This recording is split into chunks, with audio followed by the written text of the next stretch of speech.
All right. It's a great opportunity for us to work this week to get back on track. I already discussed previous game last night with you guys, and the disappointment in that because, as we continued to review it, just felt, we made more mistakes than them. They made more critical plays and situations than we did, and so first time we lost turnover margin, lost the explosive play battle.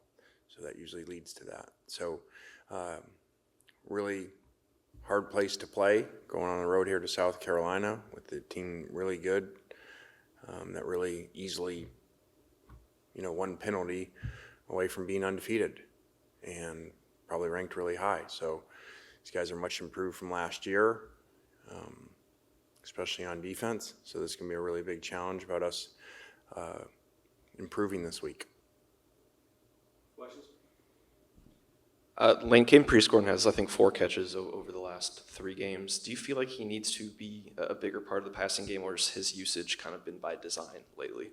Yeah, I think fair question. We got 2 really good tight ends that rotate in there, and so play counts less than it was at the end of last season.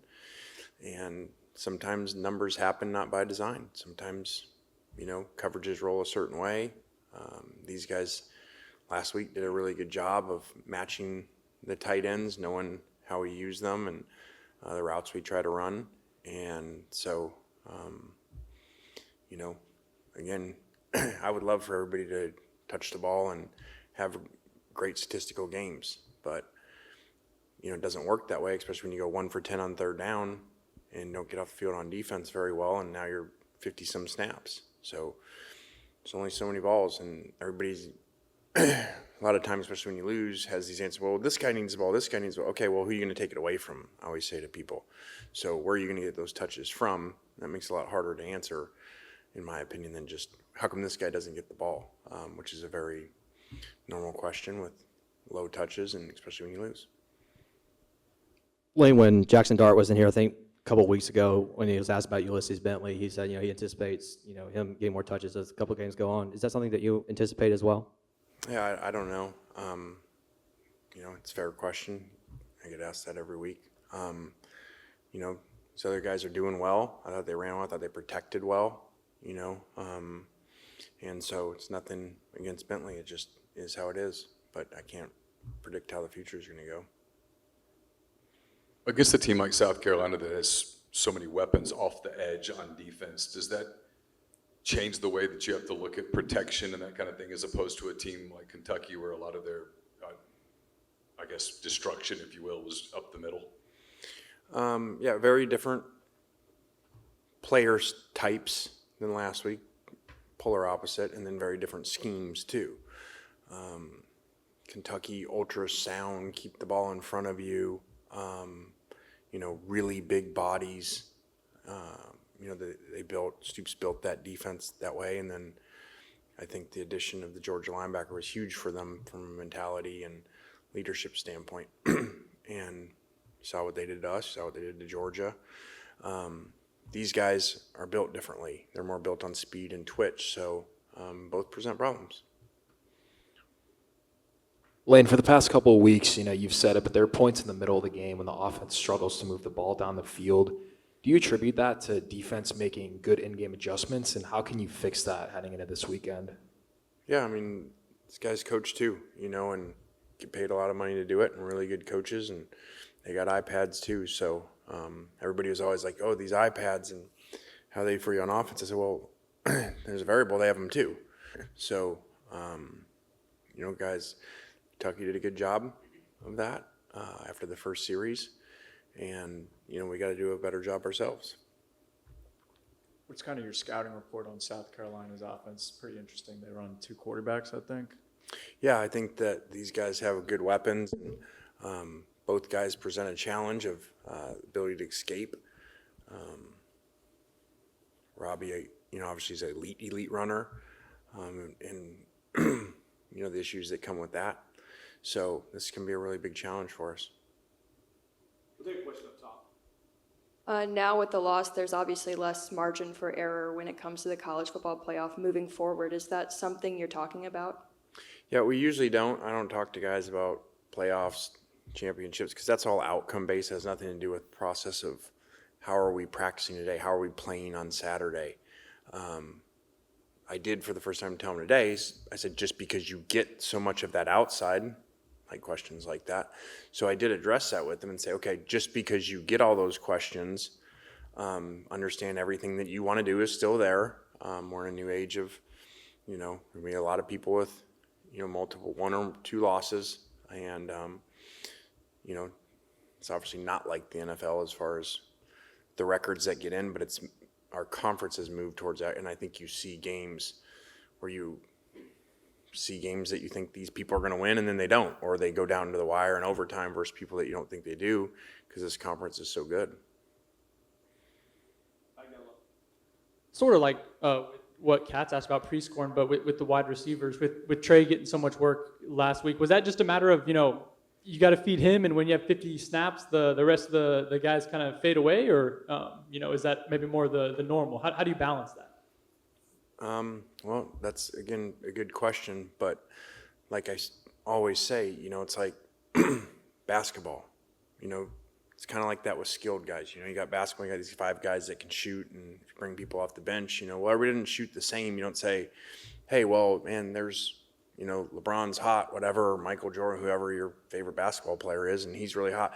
Hey, man, don't pass him the ball anymore. Make sure this guy gets the ball more, because there's only so many shots, and when we're not making third downs and not getting rhythm, and we're in 50-play type of games, and I always say, to players, because players always want the ball more, which is natural.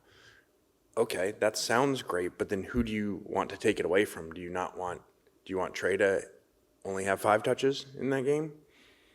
So, it's really easy to look at the other side, and I get that. Well, why didn't this guy have these? Well, there's only so many balls. Who do you want to take him away from?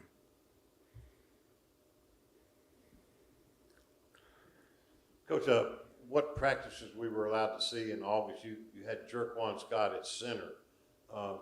Is he ready to play now, and do you anticipate him playing any center and moving forward? He may. There was a lot that went into that. He got injured twice and had 2 different setbacks, that made him miss time. So a lot went into that. And so if you haven't played, it's easier to go in and play guard versus center and all our calls and everything like that. So that's why you saw him, rotate in there some at guard as he works back, because he's not at 100%. So again, I can't totally predict the future, but just so you understand why. Lane, following up on Chuck's question, do you feel like the non-solidified offensive line has caused problems in the running game in regards to not having as many rushing yards as you would have liked against Kentucky? I don't know that. I mean, it is what it is. People have injuries around the country, and they come at different times of the year. And ours last year in the offensive line came late, and you saw our run issues late in the season, especially after we lost 2 tackles. So it is what it is. Again, I'm not saying we don't have to do better. I'm just saying I think that was a really, really good defense that's going to give a lot of people problems. And look what they did to Georgia. Look how Georgia couldn't run the ball for the most part. And then look what Georgia just did to Alabama, yardage-wise and scoring. So I think that combination we got to do better, but that also was a really good defense. And I said during the week to our staff, I said, if everything goes great on offense, that's great. We want that to happen. But this very easily will be more like an NFL game. 2 really good defenses in the NFL, guys get tackled a lot, and you don't get a lot of just free, easy plays. And that game became like an NFL game where it's lower scoring and every possession matters, and who's going to make the last play in a critical situation. And there were a lot of them to point to, but obviously a -19, 4th and 8 is a really critical play.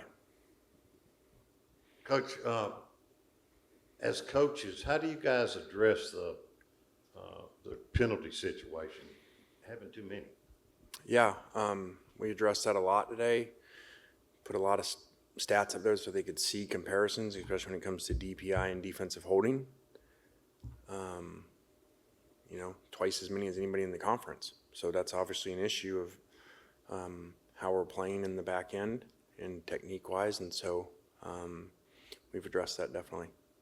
They're very critical plays, so people can get, here's a statistical thing that people get lost into. Oh, well, third downs, you guys are this. Well, when a third down conversion is made by penalty, it doesn't count in the stats. So you can look at third downs, man, we played really good, but then there's 3 third downs that we get DPI, or defensive holding, that are major conversions in third and, especially when they're 3rd and 10, and they don't show up statistically in your yards either. So that can be misleading sometimes. And those are critical plays. They're almost like turnovers if the team was going to punt, otherwise. Lane, you kind of briefly mentioned this in postgame that, with a loss like this, especially it being 11 a.m. kickoff, that they basically had kind of all day to soak it in and all that. But when you got to see this team and this group together, again, for the first time, following in the aftermath, are you kind of getting the feeling that they're handling it as well as you had hoped, especially with such a veteran team? Yeah, I think they were really disappointed. I think they were really upset, really hurt.